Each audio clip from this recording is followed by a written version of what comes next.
राहते. फिरोजबाई पठाण यांनी आमच्यासाठी घरकामाची ही योजना आणलेली आहेत. तर आतापर्यंत कोणीच अशी योजना आणली नाही, पण फिरोजबाई पठाण या बहिणी आमच्यासाठी योजना आणलेली आहे. या गोळीबार मैदानात मी 17 वर्ष राहते, पण त्याच्या अगोदर कुणीही दक्षता घेतली नाही किंवा कुणाला काय पाहिजे, कुणाला योजना कुठल्या पाहिजे. फक्त कागदपत्र गोळा करायची, नेऊन द्यायची, ते कागदपत्र जिकडचे तिकडं गप्प व्हायचे. पण आता फिरोजबाईंनी असे आम्हाला फोन करून घरातून बोलवून घेऊन की बाबा इथं घरकाम करण्यासाठी करणाऱ्यांनी योजना आणल्यात आणि त्या होणार आहेत याची खात्री दिली आहे. फिरोजबाईंचे आभार मानते. आणि हे त्यांचे कार्यकर्ते आहेत, मनीषा माने वगैरे, मनीषा आवळे वगैरे या कार्यकर्ता आहेत, त्या आमच्यापर्यंत पोहोचवत्या. त्यांच्यापासून सगळ्यांचं धन्यवाद, मनापासून आभारी आहे. मजूर महिला कामगार म्हणजे धुणं भांडी करतात आणि घरात काम करतात, ज्या माझ्या माता भगिनी त्यांना महाराष्ट्र सरकारनं 10,000 रुपये खात्यावर किंवा 10,000 रुपयाची भांडी हे महाराष्ट्र सरकारनं ते स्कीम आहे.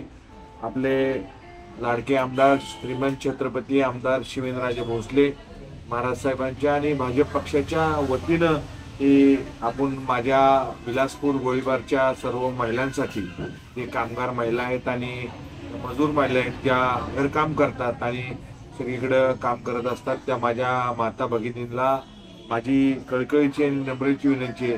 ही सरकारची स्कीम आहे. आपण हे सरकारची स्कीम माझ्या ऑफिसला इथं फॉर्म भरायचा चाललाय. आपण सगळ्यांना फॉर्म भरून इथं हे आपला सभासद फॉर्म नोंदवावं. तशीच महाराष्ट्र सरकारनं आत्ताच लाडकी बहीण योजना काढली. त्या लाडकी बहीण इथं फॉर्म भरायचे चालू आहेत, ते बी आपण भरून घेतोय.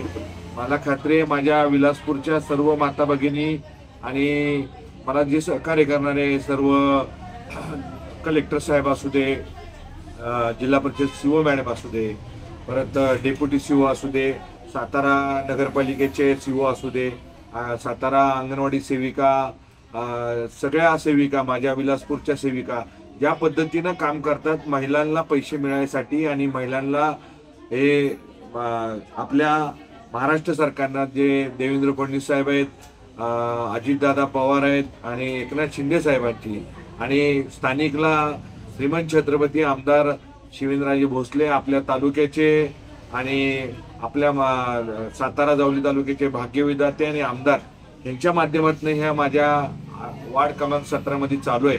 तर माझ्या माता भगिनींना माझी कळकळीची विनंती आहे, आपल्याला संधी आलेली आहे आणि इथं फॉर्म भरायची व्यवस्था आहे, ऑनलाईन करायची व्यवस्था आहे. ज्या पद्धतीनं नगरपालिकेतले सर्व सेविका ज्या असतील त्या सहकार्य करतात, सगळ्या अधिकाऱ्यांचं सहकार्य एवढं कुणी कुठं सरकार करत नाही. सरकारी स्कीम आहे, हे सरकारी स्कीमचा लाभ घ्यावा अशी माझी कळकळीची या विलासपूरच्या सर्व माझ्या माता भगिनींना विनंती आहे. एवढंच मला सांगायचं आहे आणि माझे 2 शब्द संपवतो. जय हिंद, जय महाराष्ट्र.